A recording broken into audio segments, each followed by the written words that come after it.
세상에서 가장 큰 집 한겨레 출판에서 나왔습니다. 주진우 기자와 그리고 신동욱 총재를 모시겠습니다. 안녕하십니까, 주진우 기자입니다. 자, 인사.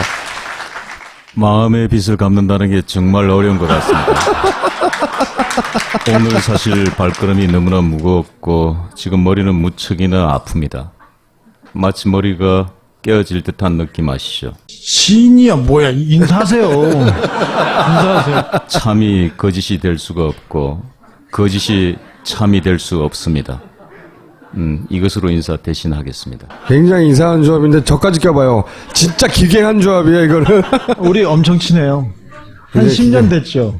제가 사실은 김우준 총수하고 주진우 기자가 위기에 처했을 때 굉장히 많이 갈등을 했습니다. 왜냐하면은 정인이라도 저를 신청하면은 난 어떻게 할까? 숨을까 아니면은 용기를 낼까? 그런데 고맙게도 정인 신청을 하지 않았어요. 아니, 무슨 말씀을 하실지 모르거든요. 그렇지만은 그 당시에 여러분들도 아마 그 청원 서명 운동 하셨죠. 저도 청원 서명 운동 했습니다. 그러고 나서 그날 밤 12시 넘어서 두 분이 그 무죄를 받으셨어요. 그때 제가 우리 주진우 기자께 문자 메시지를 보냈습니다. 축하, 감사, 수고. 왜냐하면 디테일하게 쓰면은 누군가가 감청한다고 생각했어요.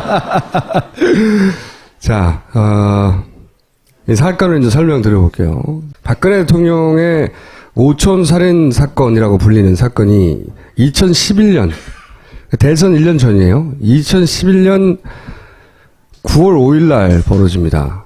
유경재단을 놓고 박근혜, 박근영, 박지만 3형제 간에 오랜 분쟁이 있어 왔어요. 거기까지는 아시죠. 근데 이 분쟁 와중에 박근혜 대통령 편에서 어깨 역할을 했던 분이 있습니다. 그분이 박근혜 대통령의 오촌인 박용철 씨예요. 박용철 씨는 지금 말씀드린 어깨 역할을 하는, 이렇게 박근혜 대통령의 일가들이 앉아있을 때 바로 뒷줄에 앉을 만큼 이분이에요.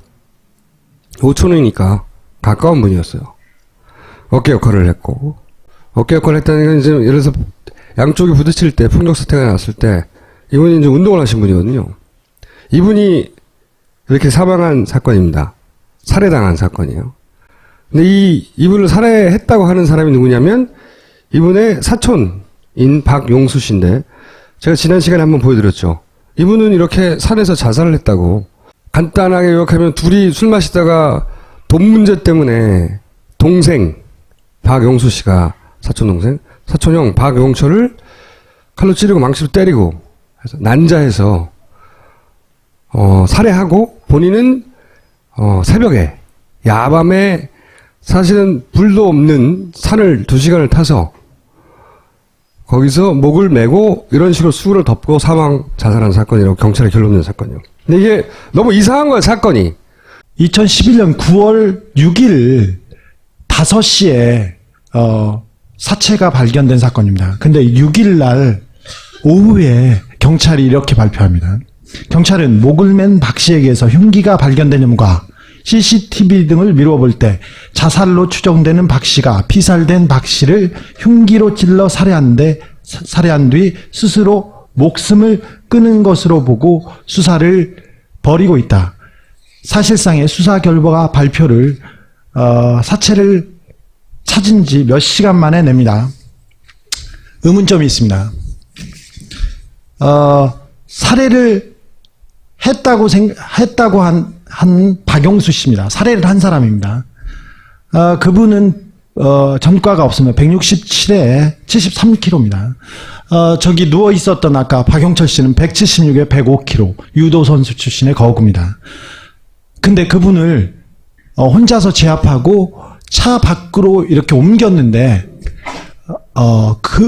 그 거구를 끈 흔적도 없고 옮긴 흔적도 없습니다. 피가 났으면 끌고 나왔을 거 아니에요. 네, 그냥 그런 흔적이 없어요. 가뿐히 들어서 거기다 놨습니다. 자살한 박용수 씨의 위에서 녹지 않은 알약 하나가 발견됐는데요. 정장제, 이른바 설사약입니다.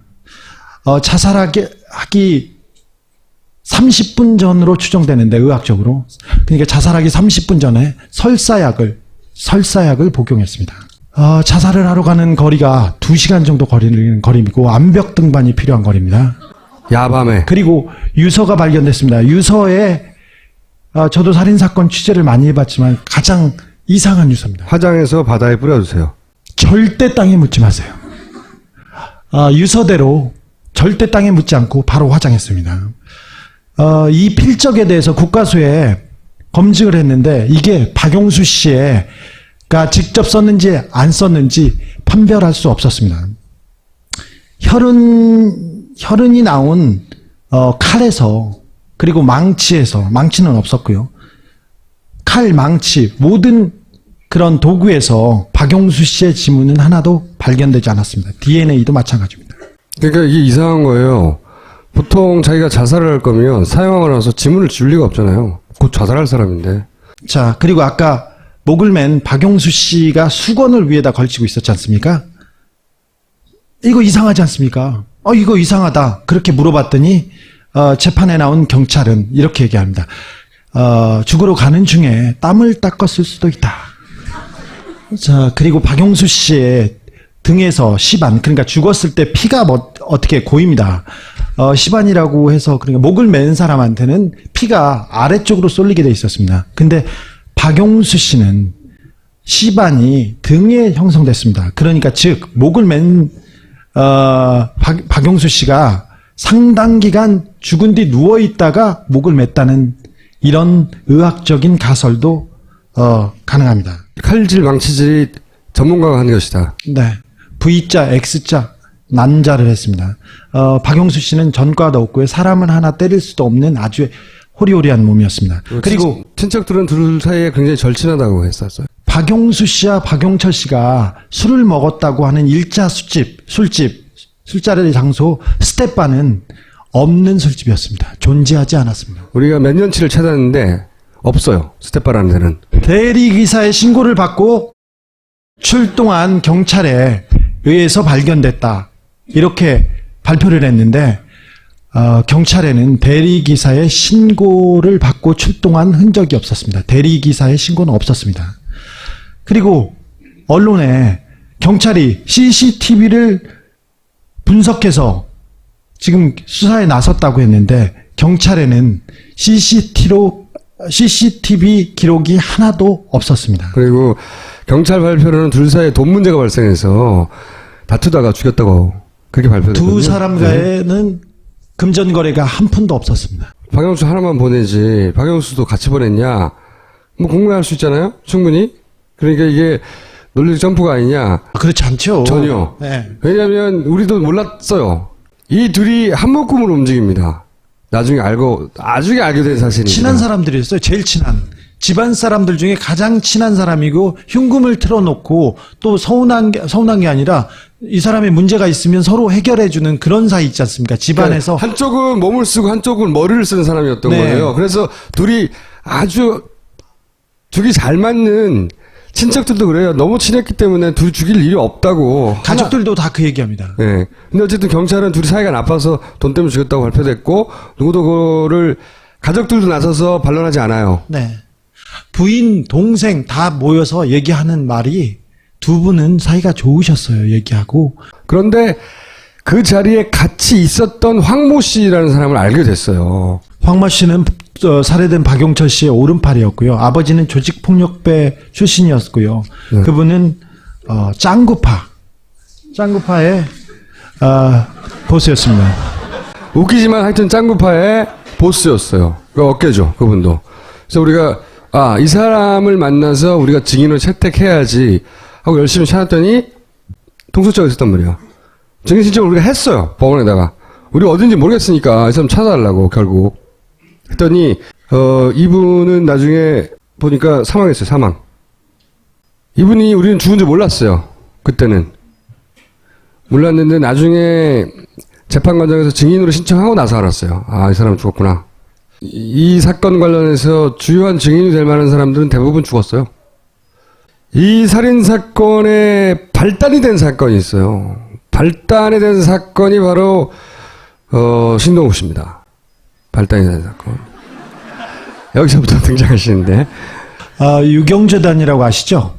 유경재단은 박근영 씨가 이사장으로 있었습니다. 그 전에는 박근혜 씨가 있었는데 그 이후에 박근영 씨하고 박지만 씨하고 유경재단에서 살고 있었죠. 옹기종기. 그러다 박지만 씨가 갑자기 박근혜 씨한테 넘어갑니다. 그리고는 유경재단을 뺏기 위해서 격렬한 싸움이 시작돼요. 조폭을 동원한 격렬한 싸움이 시작됐습니다. 2007년도에 격렬하게 싸우던 와중에 그 폭풍 같은 때 잠깐 거기서부터 본인이 직접 얘기를 들어보자고. 그 죽은 조카로부터 2007년 6월경에 전화를 한 통 받습니다. 그 전화 내용은 박근혜 캠프에서 중국의 재경부 장관을 만나러 가는데 이제 우리는 가족이 됐으니까 우리 일을 도와야 되지 않느냐라고 했습니다. 그래서 당연히 가겠다고 얘기를 했죠. 하지만 장소가 어디냐고 물었습니다. 그런데 청도라고 얘기했습니다. 좀 가서 무슨 일을 겪으셨어요? 청도로 갔는데 비행기는 위하이로 가고 있었습니다. 그리고 내린 데가 위하이 공항에 내렸습니다. 그리고 위하이 공항에서 3시간 반을 달리는 동안에 중간 지점에 가니까 오늘 저녁은 맛있는 걸로 드셔야죠. 드시고 싶은 거 있으면 말씀하세요. 뭐든지 다 준비하겠습니다. 그래서 나 회를 먹고 싶소. 그 간 곳이 청도시 위청구에 있는 부산 횟집입니다. 그런데 그 중국의 대리석 사장이라는 사람이 등장을 했는데 아주 낡은 자강을 타고 나왔는데 머리는 깍두기. 전형적인 그 살기가 어려지는 그 조폭. 그 사마페라고 중국에 조폭이 있었는데 그 중국 현지 조폭들이 웨이하이에서 청도까지 에스코트를 했고요. 저녁과 술자리에 그 사람들이 동행했었습니다. 술을 마시는데 갑자기 전화를 한국에 했습니다. 조카가. 그러면서 얘기가 회장님 박 부장입니다. 아니 저 사람이 박 사장 아닌가? 내 조카가 박 부장이라고 얘기를 했어요. 청도에 막 도착했습니다. 그리고는 전화를 그 사마페 두목 그분에게 전화를 준 거예요. 그렇다면 그 회장은 중국말을 할 수 아는 사람입니다. 난 무슨 말인지 들을 길이 없지요. 근데 아마 그게 빨리 이렇게 작업을 하라고 뭐 이런 것 같아 내 감으로는. 두 번째 술집을 갑니다. 술집을. 회를 먹고 그 다음에 가라오케 같은 룸사롱 같은 술집으로 갑니다. 근데 우리가 오픈된 공간이었고 룸은 아니었습니다. 그런데 술을 가져온 이 사람은 맥주를 박스로 가지고 오는 거예요. 계속 돌아가면서 건빠이 이러니까 계속 마실 수밖에 없었어요. 왜냐면 그 옆에 조직 폭력 보스의 또 똘마니들이 쫙 깔려 있으니까 이거 안 마실 수가 없단 말이죠. 그런데 제가 유심히 관찰을 하고 있는 놀라운 사실 하나가 갑자기 테이블을 보니까 옆에 있던 아가씨들부터 시작해가지고 500ml 페트병 있죠. 우리 생수병. 그 병에다가 양쪽에 구멍을 뚫어가지고 이렇게 스트로브가 이렇게 양쪽에 이렇게 꽂혀 있어요. 그 안에서 연기가 이렇게 하얀 연기가 막 피어올라요. 그런데 그 술집 여성도 그렇고 주변에 있는 사람들이 그거를 흡입하기 시작하는 거예요. 그런데 순간적으로 이거 마약 아니야? 생각했죠. 마치 우리 영화 속에서 봤던. 그리고 옆으로 시선을 돌렸는데 그 옆에 그 사마페 오야봉이 있었어요. 제 옆에. 근데 이 사람은 은박지에다가 소금, 굵은 소금 있죠? 굵은 소금. 굵은 소금 같은 거를 이렇게 올려놓고 라이터를 있죠? 우리 일회용 라이터를 가지고 이렇게 이걸 불로 이렇게 가열을 해요. 그러면서 코킹을 하더라고요. 이렇게. 함정이다. 이건 마약이야. 여기서 내가 정신을 차리지 않으면 난 여기서 또 당하겠어. 그러니까 정신을 바짝 차렸죠. 그런데 정신을 잃어버렸어요. 거기까지 그리고 정신을 잃어버렸어요. 그리고 호텔에 들어가는데 거기 술집에서 동석했던 아가씨들이 차량에 타고 있었습니다. 그리고 각자 방으로 들어갔죠. 자, 그러면 함정이라고 난 판단했잖아요. 그래서 그 아가씨 보고 저는 난 잠을 자야 되겠다. 그러고 있는 찰나에 갑자기 노크 소리가 똑똑 들려요. 중국 공안들이었습니다.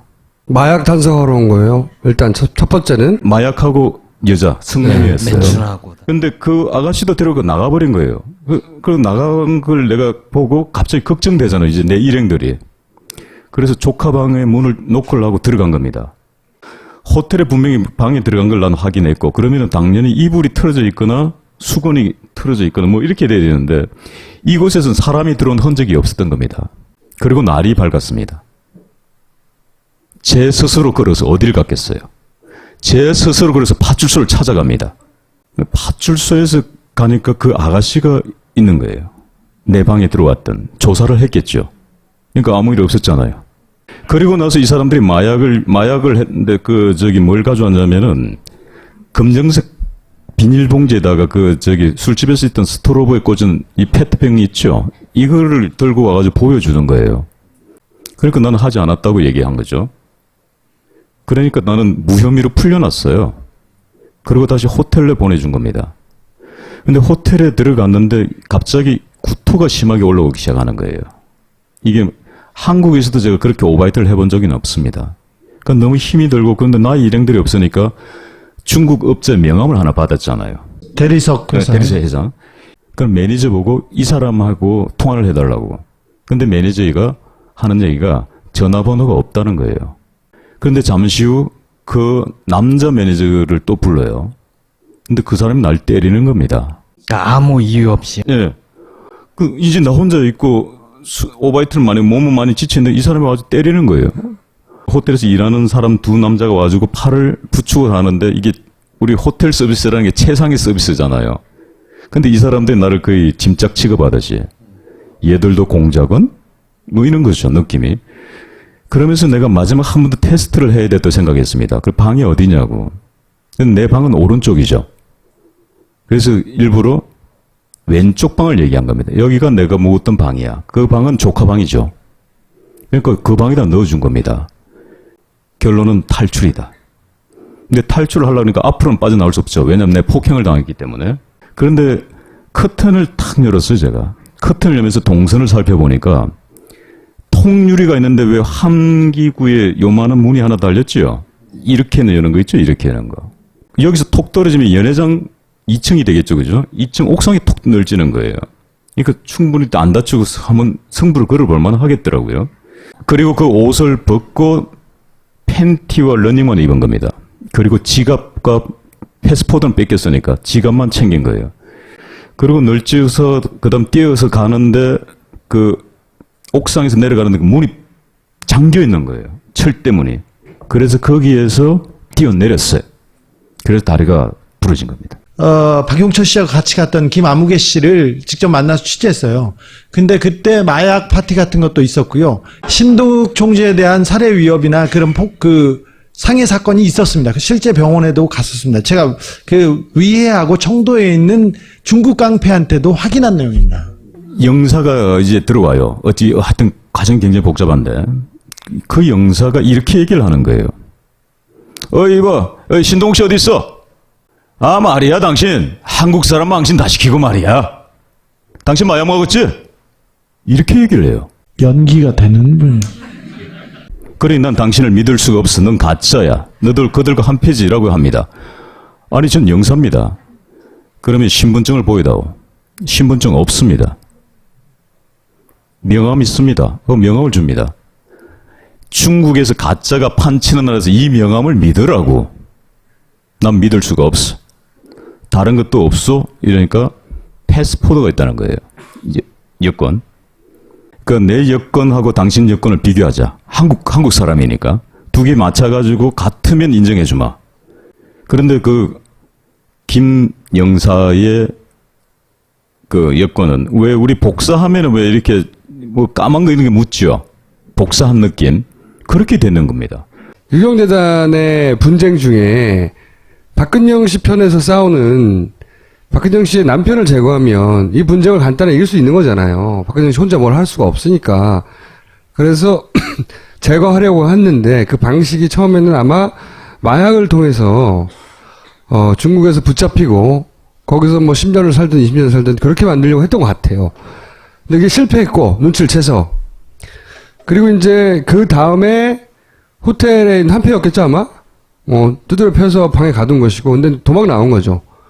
옷을 벗고 도망 나와서 잠깐 얘기도 했지만 가짜 영사든 진짜 영사든 어쨌든 우여곡절 끝에 한국에 돌아옵니다. 간신히 돌아온 다음부터 이제 유경재단은 최태민 씨 일가가 조종하고 있고, 그리고 나를 해코지해서 죽이려고 했고, 이런 글을 막 쓰기 시작해요. 인터넷에.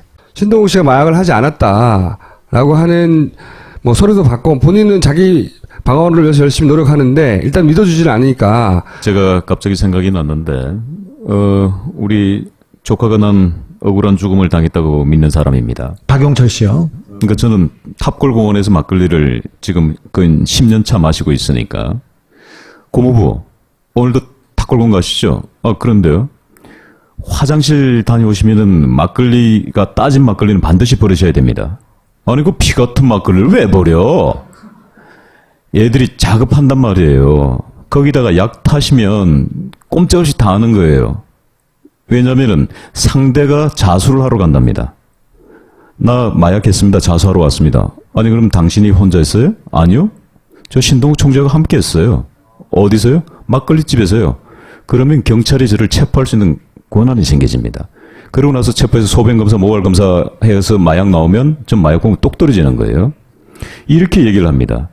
중국에서 마약한 사람이 되고, 그 다음에 허위사실을 유포한 사람이 돼서 기본적으로 갇힙니다. 같이 재판을 받아요. 재판을 받는데 박근혜 대통령 편에 서 있던 증인들이 막 나옵니다. 그 중에 당연히 같이 갔던 박용철 씨도 등장하는 거죠. 사망한 박용철 씨가 저쪽편의 증인으로 나와요.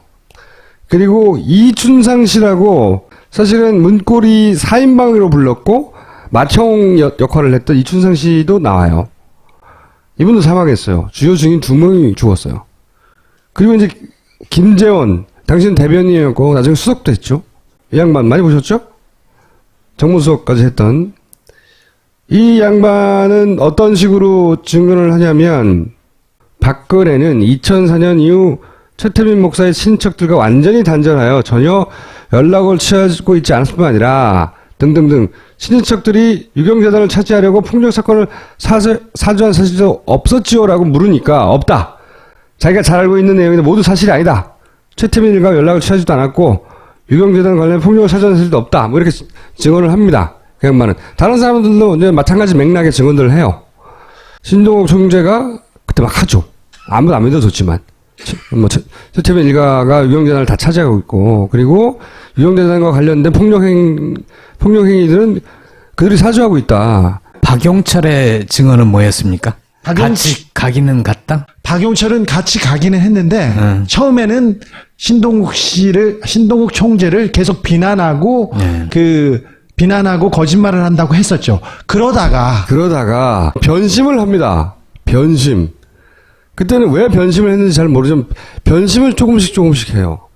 죽이려고 중국에 데려간 거라고 하는 그 증거가 되는 녹취록이 있다고 얘기를 하기 시작해요. 박용철은 박근혜 박지만 쪽의 행동대장이었습니다. 대장이었어요. 그래서 폭력배들을 동원해서 박근영 씨를 다 몰아냈습니다.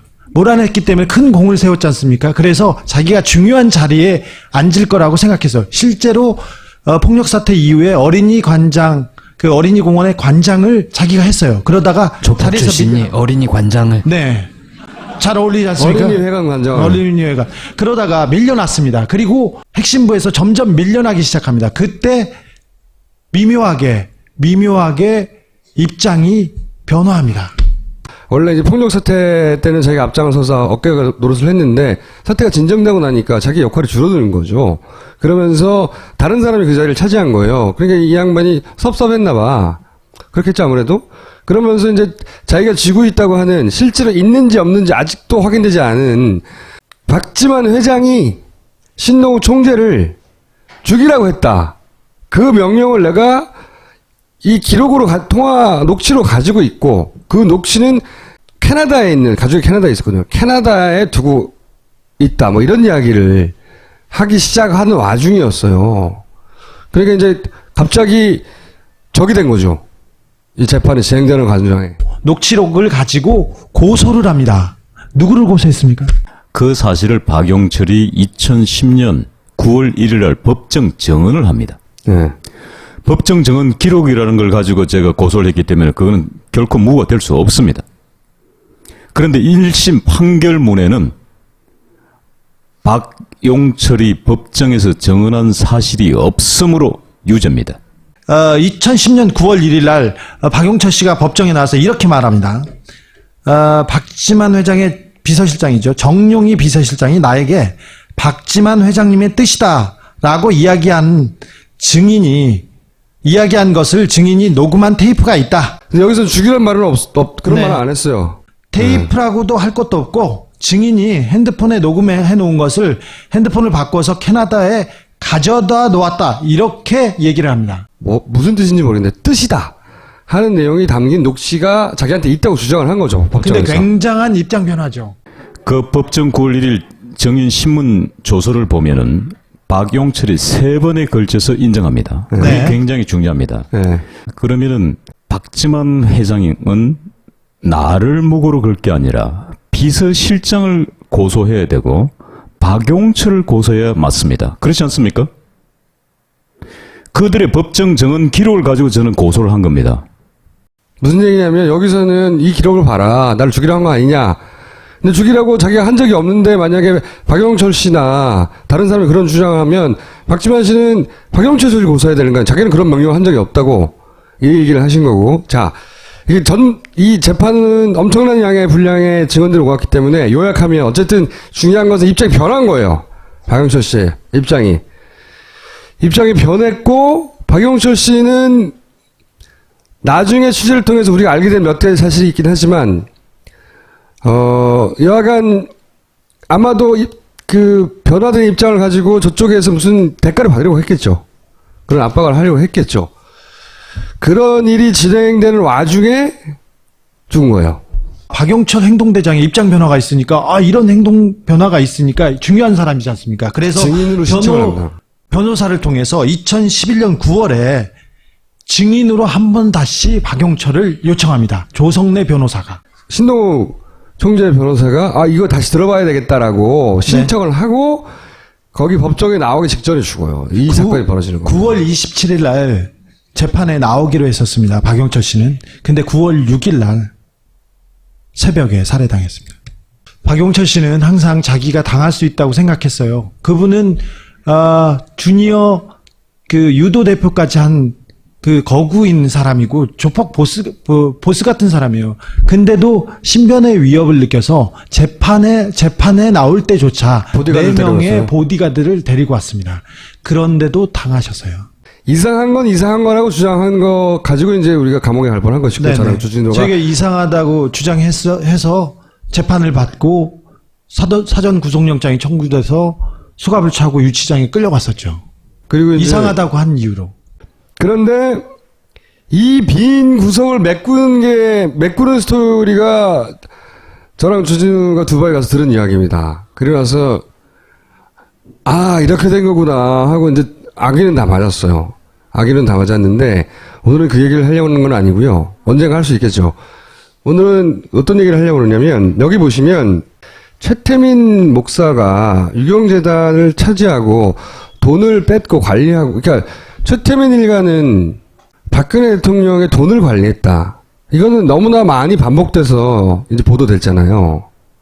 그러면 그때 그런 일을 해결하기 위해서 동원된 예를 들어서 신동욱 씨를 어깨를 동원해서 어떻게 해버린다든가 또는 거기 깡패와 한센인이라고 우리가 흔히 부르는 그런 사람들이 동원된 처참한 폭력들이 많이 있었거든요. 가족 간에.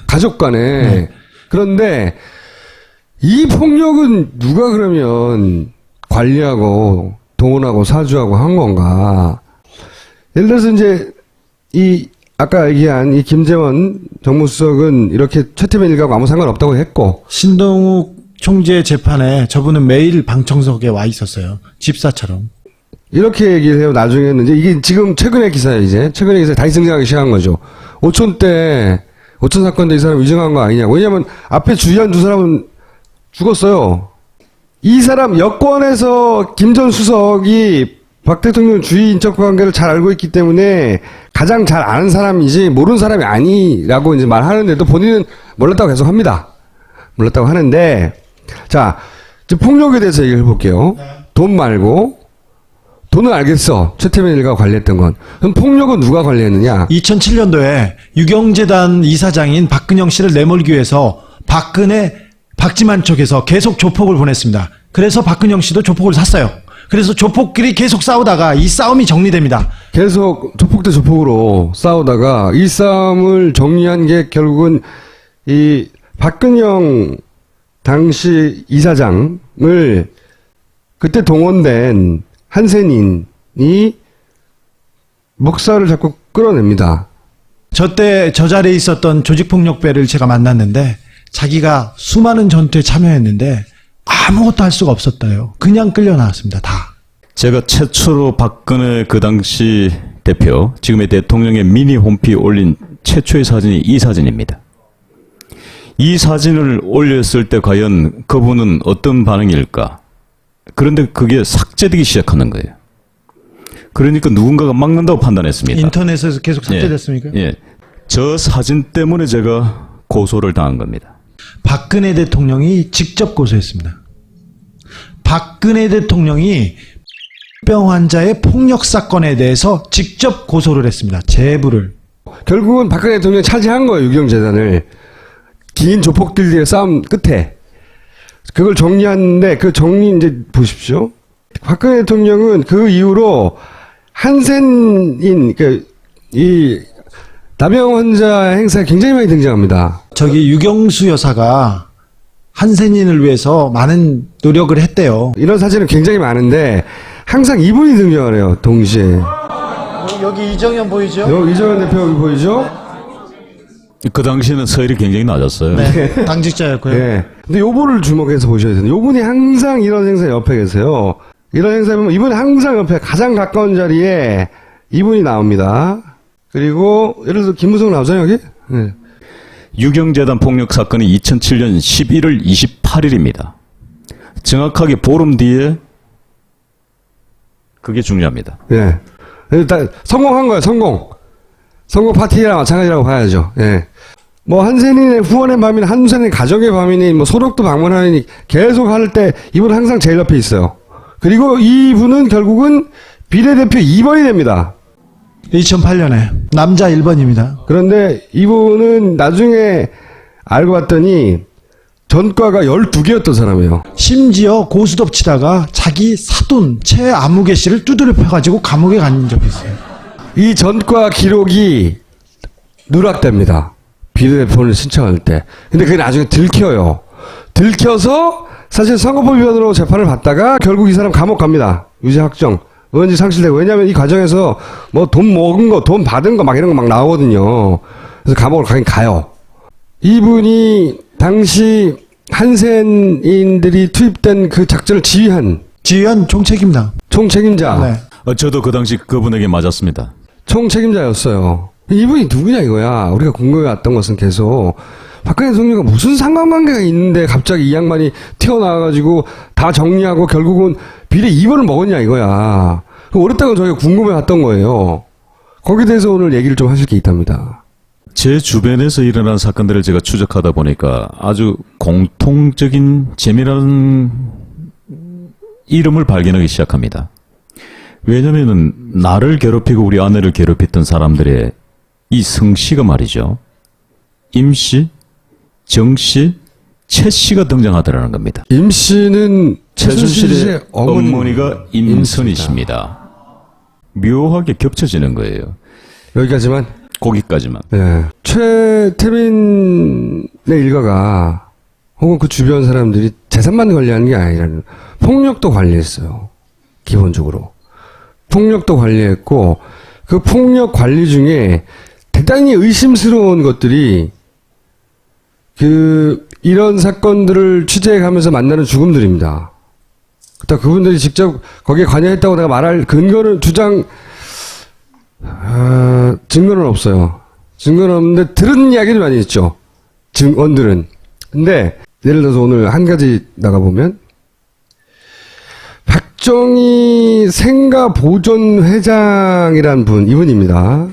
박정희 대통령과 어릴 때부터 알았다라고 알려진, 박정희 대통령의 후배예요. 진짜 친했는지는 모르겠지만 그렇게 알려진, 제가 저분을 만났을 때 박근혜한테 그네는 그랬습니다. 2008년 3월 26일 날 갑자기 이분이 피살을 당합니다. 피살을 당하는데 어떻게 죽느냐?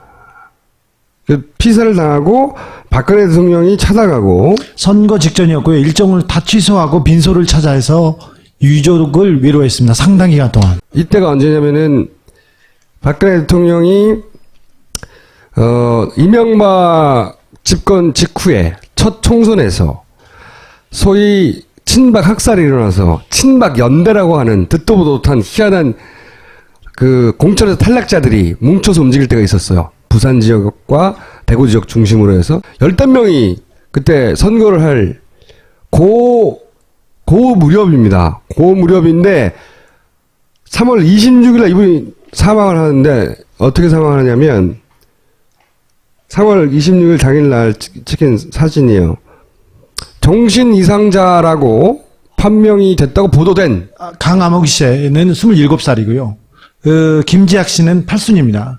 근데 집에 생가에, 그러니까 박정희 대통령이 태어나서 20년 동안 살았던 집이었습니다.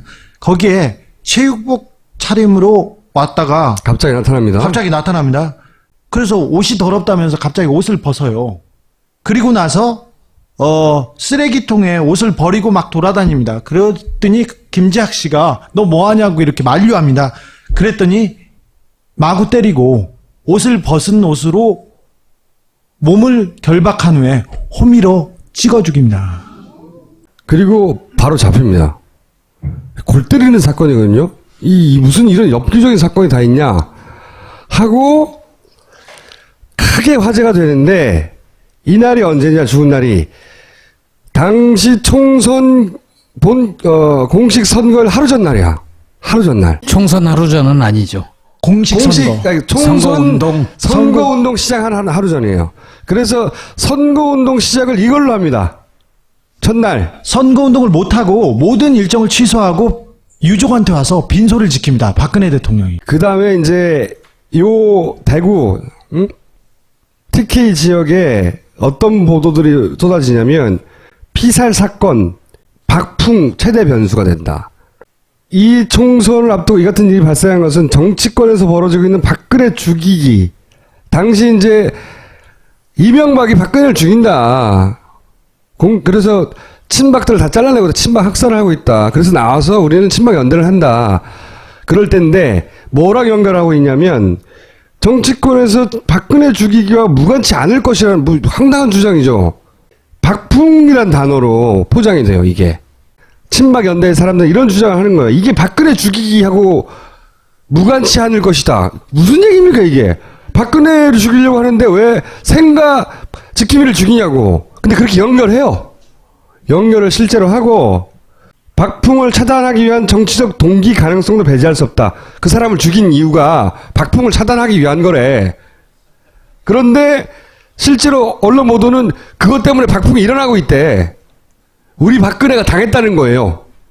이 동네의 정서는 그 이명박의 한나라당 측이죠. 여기서는 선거를 앞두고 이상한 사건이 벌어서 난감하다. 그러면서 한나라당 측의 의원들이 거기 가서 막 절을 해요. 분위기가 안 좋으니까. 응? 동네 사람들이 니네들이 박근혜 괴롭힌 거 아니야. 그래서 이 사람도 죽인 거 아니야. 논리적으로 연결이 안 되는데 그렇게 이용돼요. 희한하게. 선거에서. 그러면서 박풍 확산의 촉매제가 되고 있다. 막 이런 기사가 막 쏟아집니다. 그 지역지에서. 그리고 이게 선거를 끝난 다음에 평가예요. 박정희 전 대통령 생가 보존회장의 피살 사건으로 불어닥친 박풍의 혜택을 톡톡히 봤다. 왜? 100% 다 당선됐거든요. 여기서. 이 동네에서. 그래서 이 동네에서는 이 사건이 대단히 상징적이고, 그리고 박근혜 대통령의 친박 연대 후보들을 다 살린 사건으로 인정받습니다. 박근혜 대통령이 그때 철저히 수사해야 된다. 진상을 규명하라고 막 외쳤는데 그 살해한 강 씨는 정신 이상자일 거라고 다 얘기했는데 정신과 진료를 받은 적이 없었고요. 2년제 전문대를 나와서 성실하게 에어컨 수리기사로 일하고 있었어요. 여기는 소개할 수 없는 많은 이상한 죽음들이 있습니다. 예를 들어서 신동욱 씨가 이 일을 9년간 겪어오면서 주변에서 그렇게 그 예를 들면 더 쉬울 것 같은데 주변에서 죽거나 다치거나 증언을 할 수 없게 된 분들이 몇 명이나 있습니까? 제가 공화당을 함께 창당했던 분이 계십니다. 물론 그분의 도움이 없었다면은 어려웠고요. 그분은 저희 공화당의 의장님이셨습니다. 아내가 일본에서 니꼬니꼬 그 발언 때문에 상당히 문제가 됐던 시기였습니다. 한국에 도착해서 제가 통화를 했는데 그날이 마지막 통화였습니다. 그날 밤 11시 50분경에 포천의 댁으로 돌아가시면서 어문의 교통사고를 당합니다. 연관이 없을 수도 있잖아요. 우연한 사고일 수도 있잖아요. 좀 보다 직접적인. 예를 들어서 처음 신동욱 형제를 도왔던 변호사님 어디 갔습니까? 사실은 이 사건에 굉장히 또 중요한 게 첫 번째 우리 변론을 맡던 변호사님인데 그 변호사께서 제가 영장 실질 심사를 받지요. 그때 받을 때 본인의 변호사직을 걸고 본인의 진실을 얘기하겠다고 얘기를 합니다. 그런데 그 얘기가 뭐냐면 박근혜 2007년 6월경에 박근혜 캠프에서 안 본 건 이재만, 이춘상, 정호성 이렇게 나에 대해서 어떻게 처리를 할 건가에 대한 많은 이야기들이 오고 갔다는 것에 대한 증언입니다. 그보다 조금 더 강한 어조의 사실은 발언을 했습니다. 그리고 제 변론을 맡으면서 끊임없이 살해 협박까지는 아니지만 협박에 시달렸어요. 근데 대체 어떤 협박입니까, 변호사님? 예를 들자면 이런 거예요. 전화가 이제 온다는 겁니다. 그래서 변호사님 댁이 잠실 주공아파트 몇 동 몇 호죠? 하고 전화를 탁 끊는다는 거예요. 그리고 또 며칠 있다 전화가 걸려온답니다. 모르는 번호죠. 전화를 받으면 변호사님 따님이 어느 유치원 무슨 반에 다니죠? 하고 전화를 딱 끊는다는 거예요. 그래서 우리 변호사께서 더 이상 변론을 맡을 수가 없겠습니다. 라고 하고 변론을 중간에 포기를 합니다. 그분 말고 한 4사람 더 있잖아요? 대략? 저에게 녹취를 하나 당합니다. 아까 그 기록이 나와 있더만 그냥 지나갔는데 그 기록이 뭐냐면은 2007년 11월 28일 날 유경재단 그 사건에 최태민 아들과 손자가 개입했다는 녹취록입니다. 그 녹취록을 근거로 그분을 정인 신청을 하지요. 그런데 문제는 그분이 정인을 서로 나오셨는데 박혜재가 나가 보니까 반신불수가 돼가 있는 겁니다. 부인하고 같이 오셨는데 그래서 그 밖에 보면은 저 법정 앞에 이렇게 소파가 있어요. 소파에 누워 계신 겁니다. 그래서 제가 가서 다리를 주물러 드립니다. 임 검사님 죄송합니다. 저 때문에 이렇게 몸이 많이 상하셨군요. 라고 얘기를 했습니다. 그럼 우리가 보편적으로 아닙니다라고 얘기해야 되죠. 신 교수 때문에 내가 이렇게 됐습니다. 자, 여기까지 하시고요. 저희가 주장하려고 하는 것은 이런 거예요. 이게 조사를 해봐야 한다는 겁니다. 이제. 뭔가 딱히 이 죽음이 분명히 누군가의 작품이다라고 말하려고 하는 게 아니라 몇 명의 죽음을 얘기했잖아요. 박영철 씨부터 시작해서 박영수 씨의 죽음, 아까 대단히 이상한 생가보존협회장의 죽음, 또 오늘은 거론하지 않았던 만약에 의문사위원회 같은 게 만들어진다면 거론할 만한 죽음들이 있어요. 이 사건들은 이제 수사해봐야 된다. 제가 마지막으로 정언 하나만 하겠습니다. 기왕 어렵게 나온 자리니까. 왜냐하면 여러분도 알 권리가 있잖아요. 죽은 조카의 마지막 저에게 들려준 정언이죠. 어떻게 보면 유언일 수도 있겠습니다. 여름이었습니다. 어느 날 전화가 다시 걸려옵니다. 고모부 오늘도 또 파고다에서 막걸리 드십니까? 나야 늘 이 생활 아닙니까? 집에 돌아가실 때, 어떤 골목을 가실 때는 반드시 조심하셔야 됩니다. 무슨 말이요? 보디가드를 데리고 다니셔야 됩니다. 아니, 내가 보디가드를 데리고 다닐 형편이 안 되지 않습니까? 근데 조커가 이렇게 얘기를 합니다. 중국의 조선족 애들이 비행기를 타고 와서, 정확한 워딩은 이랬습니다. 고무부 칼침 넣고 가면 잡을 길이 없습니다. 유경재단은 형제 간의 싸움이었는데 조폭들을 동원해서 싸웠어요. 그래서 그 재단에서 쫓겨난 박근영 씨는 그 모든 돈과 자리를 뺏겨가지고 빈털터리가 되고 그 다음부터 신빙성 없는 사람, 사기나 치는 사람, 정말 믿을 수 없는 사람 이렇게로 만들었는데 제가 보기에는 박근혜, 박지만, 박근영 가운데 가장 그래도 상식적인 사람이 박근영 씨예요. 한마디만 얘기할게요. 그 모든 폭력 사건, 형제 간의 폭력 사건을 병 환자를 동원해서 끝냅니다. 그 병 환자 행동대장은 한나라당 비례대표 2번이 됩니다. 이게 한나라당입니다. 이게 새누리당이고 이게 박근혜입니다. 최태민부터 시작해서 40년 이상 우리가 뉴스가 끊이지 않는 이유가 그거예요. 40년간 묵어왔던 사건들이 한꺼번에 드러나기 때문에 뉴스가 끊어지가 않는 거예요. 맨날 나오잖아. 오랫동안 쌓여있는 사건들이 나오는 네. 거예요. 많이 놀라셨죠? 비아그라 놀라셨죠?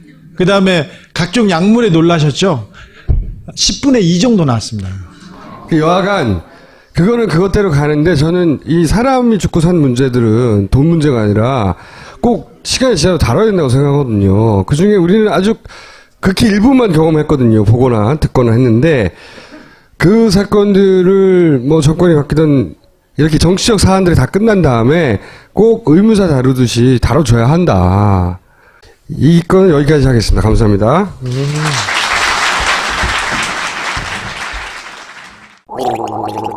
엄마! 가글 했는데 입에서 뭐가 나왔어! 그거 올리덴탈 체크 가글이라 그런겨. 지금 쓰고 있는 가글 사용 후 확인해 보셨나요? 무색소, 무알콜, 무계면 활성제의 올리덴탈 체크 가글은 쉽게 나온 입안의 이물질을 눈으로 확인할 수 있습니다. 딴지마켓에서 판매 중입니다. 본격 직장인 드라마 공생 대리운전 편. 부장님 가볍게 한잔 하시죠. 나 차 가져왔는데. 아유 착한 콜 대리운전이 있잖아요. 부를 때마다 500원이 기부되는 착한 콜. 딴지가 기부 내역을 검증한 착한 콜 1800-9998 대리운전도 믿고 맡기세요. 꽃배달은 1800-9222, 퀵서비스는 1800-9668로 착한 콜 하실 수 있습니다.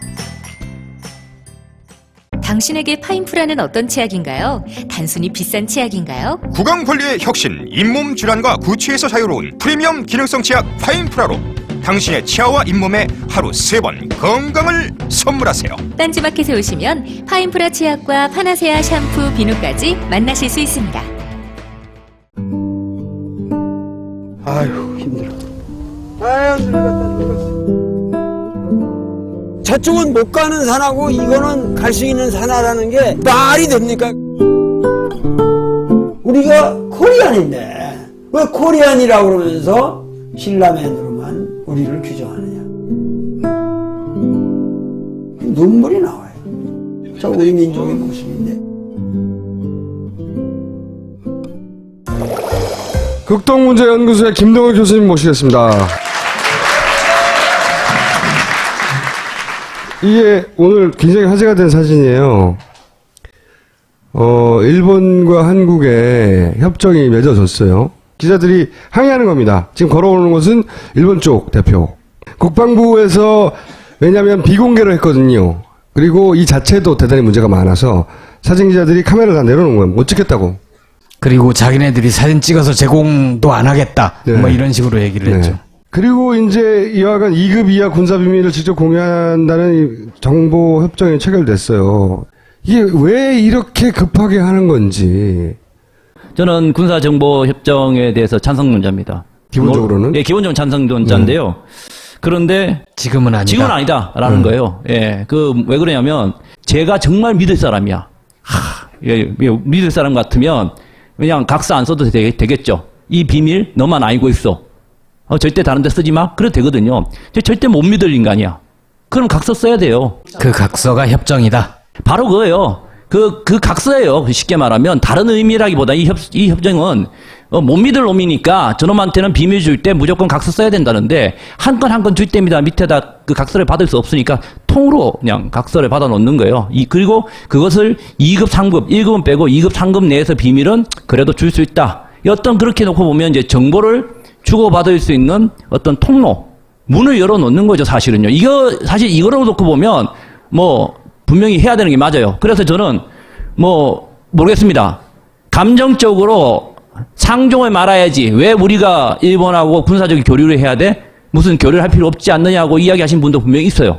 하는데 저는 그렇진 않다고 봅니다. 국가관계는 그렇지 않다고 보고요. 저는 중국하고도 해야 되고요. 저희가 지금 32개국 플러스 EU까지 33개국하고 이 협정을 맺고 있어요. 있는데 러시아하고도 맺고 있습니다. 지금 러시아가 공산주의 국가라는 건 아니지만 러시아가 맺고 있고요. 아랍에미레이트, 파키스탄 맺고 있습니다. 같은 내용인가요?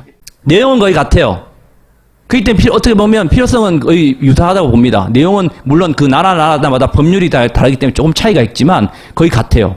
그러니까 그 필요성은 같죠. 근데 하나는 문제가 뭐냐면요. 의도가 다 다르다는 거예요. 그러니까 맺게 되는 목적이 다 다른 겁니다. 러시아하고 2001년에 맺습니다. 그 러시아하고 맺었던 이유는 무기거래 때문에 맺었습니다. 무기거래를 하려면 무기를 사고 팔려면 거기에 당연한 무기에 관련된 비밀이 올 수밖에 없죠. 그러니까 이제 맺을 수밖에 없는 거죠. 여러분들 아랍에미레이트하고는 2010년에 맺었는데요. 아랍에미레이트는 왜 맺은지 아세요? MB 덕분에 맺었죠. MB가 원전 팔아먹으려고 우리의 특전사 잘 아시죠? 태양의 후예의 아크 부대. 예, 아크 부대입니다. 그게 바로 아랍에미레이트 2011년에 140명인가 갔었죠. 예, 태양의 후예라고 쫙 나왔던 그 부대인데요. 그 부대를 제가 우리 군인을 용병이라서 죄송합니다만 어쨌든 원전 팔아먹으려고 보낸 거 아닙니까, 사실은요? 그거 이제 특전사 가고 군사 지원단이 가니까 당연히 뭔가 비밀을 줄 수밖에 없고 이런 상황이 벌어지니까 아랍에미레이트 맺었습니다. 그런데 러시아도 그렇고 지금 우리나라가 맺고 있는 다양한 나라들이 그런 어떤 상황이 끝난 다음에 비밀들이 많이 왔다 갔다 하거든요. 그렇지 않아요. 어느 나라는 1년에 한 건도 없는 나라도 허다합니다. 사실은요. 그러니까 그 시기, 그 목적에 맞춰서 의도에 맞춰서 했다가 지금 사실 진행되지 않고 있거든요. 근데 일본 같은 경우에는 사실 어떻게 놓으면 반대예요. 예, 뚜렷한 목적 의도라는 것이 겉으로 드러나 있지 않죠. 그래서 왜 하냐고 좀 궁금한 거죠, 계속해서. 예, 그렇죠. 근데 우리가 이야기하는 것은 첫 번째 이야기하면 북한 핵 미사일 때문에라고 우리가 이야기를 합니다. 북한 핵 미사일 받기 위해서 하는데 참 이거 자존심 상한 문제입니다. 북한 핵 미사일 받으려고 일본에 월등한 정보 자산이 있어야 된다고 이야기하는데요. 저 딱 깨놓고 말해서 수십억, 수백억 국방비 수조를 쓰면서 지금까지 엄청나게 썼음에도 불구하고 아무것도 해놓지 못하고 국방비를 얼룩졌는 국방부가 이제 와서 일본한테 손 내민다? 전 그것도 솔직히 자존심 상한 문제이긴 합니다만은 분명히 일본이 우리보다 나은 건 사실입니다. 그러니까 정보 기술이 나은 건 사실이에요. 그래서 근데 그 낫다고 해서 그러면 이 정보 협정을 체계를 통해서 받을 수 있냐? 앞서 말했듯이 이 정보 보호 협정은 보호입니다. 말 그대로. 예, 이 보호 협정을 통해서 어떤 것을 줘야 된다. 그러니까 일본이 우리한테 SLBM의 정보를 줘야 된다. 북한 핵 미사일 정보를 무조건 줘야 돼. 그런 조항문 21조까지 한번 쭉 한번 보세요. 오늘 공개했는데 그런 문장 하나도 없습니다. 예, 일본이 줄 이유도 하나도 없습니다. 오히려 이 군사 정보 협정이 아닙니다. 군사 정보 보호 협정입니다. 이 보호 협정은요, 오히려 상대방이 일본이 우리한테 주는 것을 오히려 더 제한하고 있습니다. 왜 그러냐? 정보 보호 협정은요, 주는 정보만 보호하는 게 아니라 내가 가지고 있는 정보 자산, 그러니까 정보를 수집할 수 있는 다양한 어떤 수단들마저도 보호하는 거죠. 예를 들면 내가 상대방이 없는 좋은 자산을 갖고 있어요. 수단을 갖고 있는데 이거 참 좋은 정보인데 어떻게 찾았지? 하다 보면 내가 감춰야 될 정보 자산이 들통이 나버리죠. 그러니까 그런 것까지 다 보호하거든요. 그러니까 이 정보 보호 협정의 핵심은요, 주는 만큼 받습니다. 우리가 30 주면 저쪽도 30을 주는 것이지, 예, 우리가 30 주면 저쪽이 70을 주지 않습니다. 즉 그 말은 무슨 뜻이냐면 저쪽은 지금 훨씬 양질의 정보를 많이 갖고 있잖아. 정보 보호 협정이 아무것도 아니다. 그냥 통로다라고 국방부가 이야기하고 있으면서도 국방부는 뭐라고 국민들한테 이야기합니까? 이걸 통해서 마치 엄청난 일본의 비밀을, 군사 비밀을, 군사 정보를, 북한의 정보를 우리가 받을 수 있는 것 같이 여러분들한테 홍보하고 있지 않습니까? 소위 개뿔.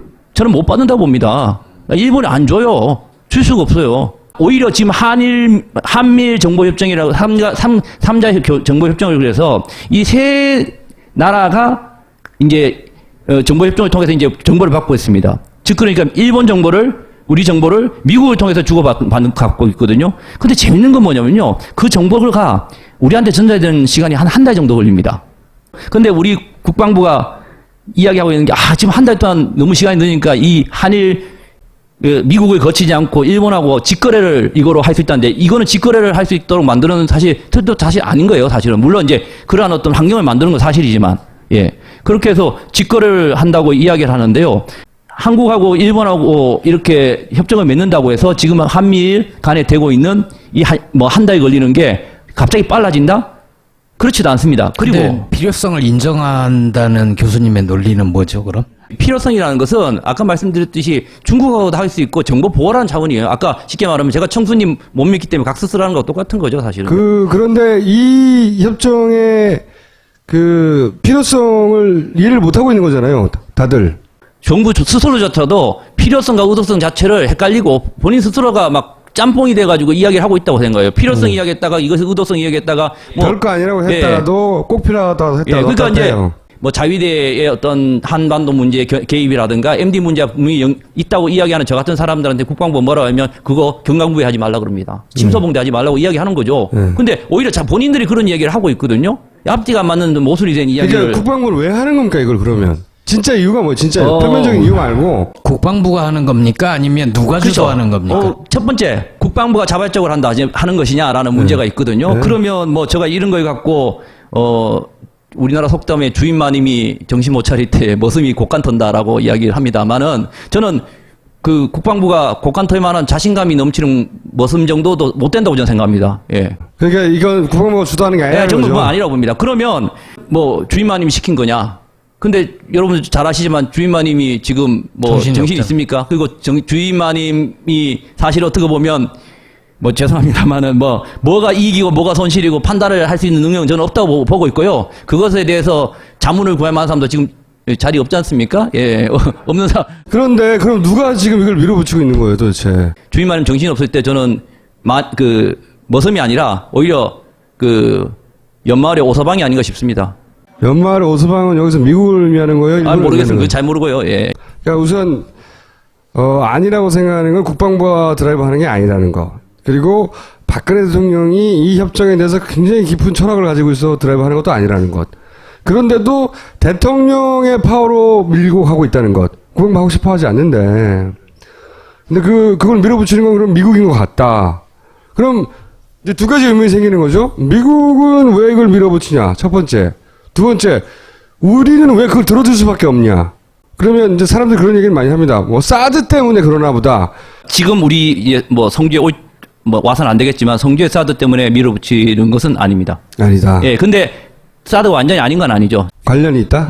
관련이 있다 봅니다. 지금 성주에 배치하려고 하는 사드하고는 관련이 없어요. 왜? 성주에 있는 사드는 우리가 운영하는 사드가 아니라 미국이 운영하는 사드인데 미국 정보예요. 그러니까 미국 그냥 주면 돼. 우리가 이거 상관없어요. 그렇기 때문에 성주 사드는 아니야. 근데 앞으로 배치될 사드? 그렇죠. 저는 분명히 이게 1+2 내지 1+3으로 간다고 생각하는 사람 중에 하나이기 때문에 다음에 우리가 2개, 3개를 사야 된다고 봐요. 그러면 당연히 관계가 있어지죠. 미사일 방어 체제 MD랑 관련이 분명히 있었는데 이거를 당연히 사드의 문제라든가 미사일 방어 체제로만 국한시킬 문제는 아니고요. 저는 더보다 더 무섭고 더 큰 게 있다고 저는 봅니다. 사실. 나라가 난리가 난 상황에서 왜 그걸 받아들이는 걸까요? 우리 대통령은? 미국이 가장 큰 수혜자예요. 그러니까 지금 이것은 한국하고 일본하고 맺은 거지만 이건 큰 틀에서 놓고 보면요. 일본 주연, 한국 조연, 그다음에 각본 이 감독은 미국 입장 거라고 저는 생각해요. 나타나지 않죠. 미국은 나타나지 않는데 사실은 미국이 지금 이 판에서 가장 지금 힘든 것 중에 하나가 뭐냐면 중국을 어떻게 해야 되느냐. 북핵 문제도 있지만 북핵 문제, 지역 문제, 또 중국 문제 이런 것들을 다 해서 이제 끌고 나가야 되는데 그 역할을 미국 스스로 혼자 할 수가 없어요. 지금 이제 힘이 빠졌지 않습니까? 그러면 이 지역에서만큼은 누군가 중간 보스가 필요합니다. 그 중간 보스가 바로 일본인 거죠. 그 다음에 각 지역마다 중간 보스를 다 만들어놨습니다. 호주, 인도 쭉 만들어놨는데 이 지역만큼의 중간 보스는 일본입니다. 그러니까 일본이 상당 부분 미국의 역할을 대신 해줄 수밖에 없죠. 그걸 하기 위해서 일본을 지금 여러분 다 아시지만 평화헌법 개정하고 해서 예, 자위대를 보통 보통 군대에 만들어주고 다 지금 만들고 있고 2015년도 신안보 가이드라인을 해서 예, 이제 군사를 계속 나가고 있지 않습니까? 그 아베가 성공한 거죠. 예, 예, 이제 성공한 거죠. 이제 그 덕분에 일본은 이제 정상적인 어떤 군사의 이제 군사가 정상적인 군사가 되는 거죠. 자기들 표현으로 보통 국가가 예, 되는 보통 거죠. 국가가 되는 거죠. 근데 그렇게 만들어주면 뭐 합니까? 중간 보스는 말 그대로 중간 보스예요. 밑에 똘마니가 있어야 되잖아요. 죄송한 얘기지만 똘마니가 있어야 돼요. 그래야 중간 보스를 하지. 자기가 똘마니 역할까지 같이 할 수 있는 건 아니거든요. 그럼 똘마니가 누구겠습니까? 제가 죄송한 얘기지만. 예, 한국, 필리핀 이런 나라들이 쉽게 말하면 그 주변 국가들이 그예요. 그 중에서 그러면 이 국가들과 일본과의 연결고리를 만들어주는 게 미국으로서는 이 지역에서의 가장 큰 이해관계이자 가장 큰 어떤 뭐랄까요 필요한 관점이에요. 그러니까 일본하고 갖고 있는 주변 국가의 다양한 열쇠 고리를 풀어줘야 되는, 그러니까 이 뭐랄까요 고리를 풀어줘야 되는 거예요. 이게 시작점이 언제냐? 작년 12월달 위안부 합의입니다. 위안부 합의가 마치자마자 미국 공직자들이 바로 이랬습니다. 위안부 합의 협약은 바로 이 문제를 해결하는 돌파구가 됐다라고 미국 정부가 당국자가 직접 이야기를 한 내용입니다. 그리고 뭐 정의로운 뭐 이런 논평도 있지 않았나요? 오바마 논평이었나요? 이 협정도 마찬가지죠. 이걸 통해서 일본하고 한국하고 족쇄를 풀어놓는 거거든요. 사실은요. 그러니까 큰 틀에서 보면 두 개죠. 미국 입장에서 보면 미국, 일본으로 연결되는 이 어떤 뭐랄까요 지역 어떤 체제, 보수와 중간 보수, 그 다음에 뭐 행동대원으로 이어지는 이 어떤 군사 네트워크를 완성시키는 것이기도 하고요. 또 그러면서도 일본 입장에서 보면 자신들의 어떤 자위대의 어떤 뭐랄까요 를 인정받는 하나의 어떤 고리를 만들 수 있다는 거죠. 이걸 통해서 아까 말씀드렸듯이 뭐 물론 경강부에 갈 수 있습니다. 이걸 가지고 뭐 자위대가 한반도에 들어오고 이런 것을 결정될 수 있거나 그런 건 아닙니다만은 만약에 유사시, 자기들이 보기 유사시라고 하는 건 예를 들어서 북한이나 중국 같은 애들이 내려와. 그러면 우리는 요 남한만 합법적으로 지배하고 있는 것이지 북한에 대한 지배력은 없다고 생각하고, 얘들은 북한이 뚫리면 자기들 입장에서 바로 넘어오니까 거기다가 군대를 갖다 놓을 수도 있는. 예, 그렇습니다. 이건 정확하게 2015년 신안보 가이드라인을 미국하고 일본하고 하면서 분명히 나와 있어요. 그 한반도 유사시 때 자위대가 한반도에 개입하는 문제에 대해서 우리 정부가 분명하게 이 문제에 대해서 개입할 때는 한국 정부에 정확하게 승인을 받아야 된다는 항목을 집어넣어 주기를 우리가 수차례 강요를 했습니다. 그러니까 요구를 했습니다. 그런데 안 집어넣었죠. 왜 안 집어넣냐?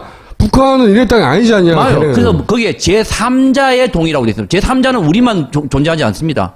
예, 그리고 방금 정확히 말씀하셨던 대로 북한의 유사 사태가 벌어지거나 북한으로 진입할 때, 미국과 함께 진입할 때는 우리의 동의 없이 들어갈 수 있다는 틀을 벌써 만들어 놨어요. 그러니까 사실상 지금 이제 완성되고 있는 그림은 미일한 그렇죠. 수직 체계를 그리고 있다. 단정적으로 그렇게 얘기할 건 아니고요. 미국과 우리의 한미동맹은 분명히 있지 않습니까? 그래서 수직적인 체계에서 완전히 미일한이 아니라요. 미일의 수직적인 관계이지만 중요한 상황에 대해서는 미국이 한국에 대해서 어느 정도 이제 점선이 연결되어 있는 거죠. 그 정도의 어떤 수직적 관계를 유지하고 있는 이것까지 거죠. 해줬는데 나는 이해가 안 가는 게 뭐냐면요. 일본은 저걸 원해요. 미국도 저걸 원해요. 우리는 왜 이걸 이렇게까지 해주냐는 거예요. 내가 궁금한 건. 아무 생각이 없거든. 뭐가 이익이 아닌지를 모르는. 그렇다 하더라도. 일이죠. 그리고 자신이 결정한 것은 맞을 수밖에 없다. 왜 맞느냐? 자신이 결정한 것이다라는 일단 뭐랄까요? 아니 이 딜도 결국은 그럼 최순실이 했을 거 아닙니까? 저는 그렇게까지 보지는 않습니다. 왜냐하면 이것이 정확하게 시작된 시점은 그보다 훨씬 더 이전이었던 2012년이 있었고요. 그 다음에 이것이 다시 재시작된 것은 4월 1일 한미일 간에 정상회담이 있었습니다. 정상회담에서 오바마가 직접 박근혜 대통령한테 요구를 한 겁니다. 당신 임기 내에 이거 끝내야 됩니다라고, 강제로 요청을 했고요. 사과 된 것은 미국 입장에서 보기에는 박근혜 대통령의 지금 대통령으로서의 지위가 흔들린다. 예. 그러니 박근혜 대통령 있을 때 이걸 빨리 해야 되겠다. 그 말은, 근데 그거를 그래서 한 거예요, 급하게. 예. 근데 그 말은 박근혜 대통령한테 약속을 받았다는 거거든요. 그렇죠. 예. 그래서 여기서 의구심이 드는 게, 최순실 씨와 로키드 마틴이 뭐 이런 얘기가 나오잖아요. 근데 검증된 건 아직 없어요. 여러 가지 설들이 많이 있는데, 최순실 클래스의 시나리오는, 그러니까 미국이 이걸 관철시키기 위해서 최순실 씨한테 뭐 예를 들어서 어쨌든 거기 무기가 팔려 들어갈 테니까 컨디션을 줬어. 최순실 씨가 먹었어. 거액을. 그래서 언니 이거 꼭 도장 찍어줘야 돼 라고 해뒀어. 근데 미국이 야 돈만 받고 니네 안 찍으면 어떡해, 곧 네 자리 없어지는 거 아니야? 막 욕을 해. 그래서 급하게 찍은 게 아니냐, 이런 심플한. 박근혜 대통령이 미국으로부터 거부할 수 없는 약점이 잡힌 게 있다고 저는 생각을 해요. 솔직히. 그러니까요. 예, 약점이 잡힌 게 있다고 생각하고요. 미국이 박근혜 정부에 대해서 지고 있는 약점이 있기 때문에 니네 내 말을 들어 할 때 들을 수밖에 없다. 그거와 플러스 추가해서 뭐냐면, 친미주의자들이라고 표현해야 될까요? 네. 미국 아니면 모든 걸 어떤 거든지 해결할 수 없다. 아주 미국의 모든 것을 올인하는 그런 어떤 것. 그리고 우리나라 대통령조차도 지금 이게 맞는지 모르겠지만 이 심각한 상황 자체를 돌파라기보다는 해결하기 위해서는 미국이 날 버리지 않으면 돌파가 가능하다. 여기서 미국이 날 버리면 끝난다. 그렇게 하기 위해서는 미국의 요구를 안 들어줄 수 없다. 이것도 좀 가능한 시나리오라고 봐요. 1번 거래, 2번 약점, 3번 뭐지 이건? 심리적 안정감. 위로 안정. 네, 저 질문 하나 있습니다. 이제 태평양 건너 저 나라가 오서방에서 트서방으로 바뀌었잖아요. 예. 바뀌고 거잖아요. 그러면 우리의 국가의 전략적 이익과 관련해서는 뭔가 외교 전략이나 국방 전략이나 기타 등등을 새 정부하고 논의를 하는 게 더 유리할 수 있고, 아니면 새 정부, 트럼프 정부하고 딜을 할 게 있을 수도 있잖아요. 예. 그런 걸 없애버리는 거 아닌가요, 이거는? 그렇죠. 그래서 이해가 안 가는 거지 이거는. 이거는 미국하고 하는 게 아니고 일본하고 하는 거죠. 어쨌든 미국이 좀 압박을 하고 있는 거니까. 있지만 어떻게 보면 그게 겉으로 계속 여기서 이제 미국이라는 것은 겉으로 드러나지 않는 거기 때문에요. 이 군사정보 협정 자체를 미국의 트럼프의 정부 변화와 이렇게 연관시키기는 좀 어려울 것 같고요. 방금 말씀하신 그 외의 문제들은 상당 부분 오바마 정부에서 힐러리로 넘어가는 것보다는 저 개인적으로는 트럼프로 넘어온 것이 훨씬 더 좀 낫다고 생각하는 사람 중에 하나입니다. 왜냐하면 관성이라고 그러죠. 예, 오바마에서 힐러리로 이어지는 어떤 연속 성산보다는 좀 엉뚱하지만 트럼프의 불확실성이 좀 우리의 충격을 좀 먹고 우리가 충격 먹는다기보다는 오히려 기회가 아닌가 싶습니다. 저는 미국 주의자들에게 발상을 바꾸는 계기가 되지 않겠나 싶은 생각도 있는데, 트럼프에게조차 충성할 수도 있는 사람들이에요. 그렇게 돼서는 안 되죠. 그래서 제가 모두에 말씀드렸지만 저는 분명히 찬성론자입니다. 그런데 지금은 때가 아닌데요. 찬성할 때는 딱 두 가지의 상황이 벌어져야 되는 거죠. 하나는 쉽게 말하면 우리 국방부 입장에서 생각을 해보면 북한의 핵 미사일 위협이라는 때문에 이걸 한다고 하는데요. 핵 미사일 위협이 없어지면 사실 이거 큰 의미가 없거든요, 사실은요. 예. 그런 차원에서 일본과의 어떤 정보 보호 협정 자체를 맺는다고 해서 큰 문제는 되지 않는다고 저는 생각합니다. 더 주고받을 게 별로 없다고 생각하면요. 우리가 원하는 거 없고. 원하는 게 없다는 것은 그만큼 바라는 게 없다는 거거든요. 그게 첫 번째고요. 두 번째 가능한 부분은 아까 미국이 원하는 것과 일본이 원하는 거죠. 사실 어떻게 보면 미국이 우리 틀 속으로 들어와라라는 한 건데, 저는 이것이 가장 큰 위협이라고 생각을 해요. 어느 것보다 가장 큰 우리 안보의 위협이라고 생각합니다. 왜냐하면 중국의 반대가 있다고 한 게 아니라, 결국은 미국의 이 요구를 들어서 이쪽으로 간다는 것은 결국 중국을 단순히 등진다는 게 아니라, 과거의 미소라는 어떤 양분 체제와 동일하게 한쪽이 줄서기라는 거거든요, 결국은요. 그런 차원에서 우리의 미래가 과연 있을까라는 생각을 할 수 있고, 또 자위대 문제도 그렇습니다. 그래서 제가 이 찬성을 해야 되는 시기는, 두 번째 시기는 바로 미국과 일본에게 노를 할 수 있을 시기가, 말할 수 있는 어떤 상황이 되면 저는 해도 된다고 생각합니다. 일본이 자위대 문제도 그렇고, MD 문제도 그렇고, 미국의 사드 문제도 그렇고, 이런 문제에 대해서 우리한테 요구를 하거나 어떤 요구를 해도 우리가 당당하게 노라고 할 수 있는 어떤 그 정도의 어떤 자격과 능력을 가지고 있다면, 떳떳한 위치를 가지고 있고, 미국과 일본의 관계에 있어서 건강한 관계를 유지할 수 있다면, 저는 당연히 군사정보협정은 오히려 맺는 것이 더 낫지 않을까 생각하는데, 아직은 우리가 그만한 어떤 역량과 자질을 가지지 못하고 있다는 점이 좀 더군다나 아쉽죠. 지금은 도저히 이해할 수 없는 방식으로 그렇죠. 됐기 때문에 왜라고 물을 수밖에 없고, 시나리오 3개가 나왔다. 오늘 여기까지 하겠습니다. 예, 감사합니다. 감사합니다. 예.